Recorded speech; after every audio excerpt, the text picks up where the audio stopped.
पाटण्यात भाजप आणि काँग्रेसचे कार्यकर्ते एकमेकांना भिडलेत।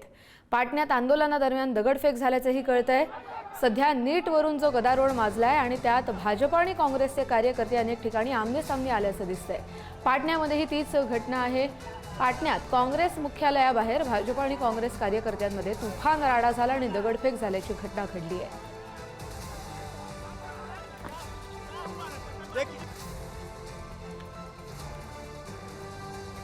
पाटण्यातली ही दृश्य आपण पाहतोय। भाजप आणि काँग्रेसचे कार्यकर्ते एकमेकांना भिडलेत, तुफान राडा झालेला आहे, दगडफेक झाल्याची ही घटना घडली आहे। नीट पेपर लीक वरून आता आरोप प्रत्यारोपांना सुरुवात झाली आणि त्याचेच परिणाम आपल्याला रस्त्यांवर दिसतायत। भाजप आणि काँग्रेसचे कार्यकर्ते एकमेकांना भिडलेत। थोड्या वेळापूर्वी मुंबईमध्ये आंदोलन सुरू होतं। जेव्हा काँग्रेसच्या कार्यकर्त्यांनी भाजपच्या मुख्यालयाबाहेर आंदोलन केलं तर तिकडे पाटण्यामध्येही तशीच परिस्थिती। पाटण्यात काँग्रेस मुख्यालयाबाहेर भाजप कार्यकर्त्यांचं आंदोलन सुरू होतं आणि यावेळी भाजप आणि काँग्रेसचे कार्यकर्ते आमने-सामने आले। याच आंदोलनाचे अपडेट घेऊया आपले प्रतिनिधी संदीप राजगोळकर यांच्याकडून। संदीप, नेमकं काय घडलं?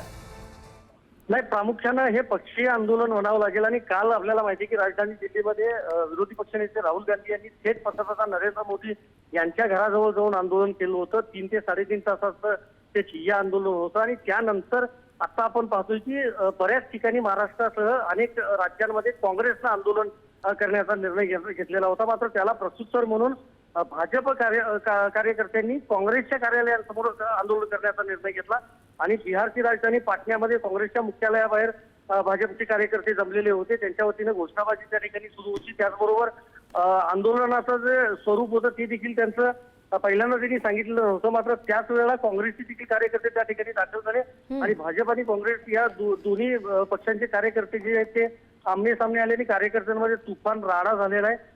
दगडफेक मोठ्या प्रमाणामध्ये झालेली आहे। काही वाहनांची तोडफोड जी आहे ती देखील करण्यात आल्याची माहिती आपल्याला समजते। काही कार्यकर्ते जखमी आहेत आणि पोलिसांनी दोन्हीकडच्या आंदोलनकर्त्यांना शांत करण्याचा प्रयत्न केला। मात्र दोन्हीकडचे कार्यकर्ते शांत झाले नाहीत आणि त्यामुळे त्याची सगळी परिस्थिती जी आहे ती तणावपूर्ण झालेली आहे पूर्णपणे आणि एकंदरीत सगळी परिस्थिती बघितली तर आता तणावपूर्ण शांतता त्या ठिकाणी पाहायला मिळते। बरं संदीप, त्यामुळे अर्थातच या आंदोलनाला हिंसक वळण लागल्याची ही दृश्य।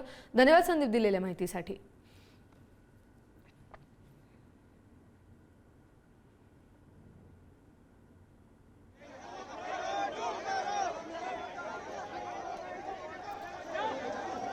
आंदोलनाची ही दृश्य आपण पाहतोय कशा पद्धतीनं कार्यकर्ते मोठ्या संख्येनं काँग्रेस मुख्यालयाबाहेर जमले होते। भाजपचं हे आंदोलन होतं। मात्र भाजपचं हे आंदोलन सुरू असताना काँग्रेस मुख्यालयाबाहेर भाजप आणि काँग्रेसचे कार्यकर्ते आमने सामने आले आणि त्यातच तुफान राडा झाला, दगडफेक झाली, वाहनांची देखील तोडफोड केली गेली आणि यात काही कार्यकर्ते जखमीही झाले।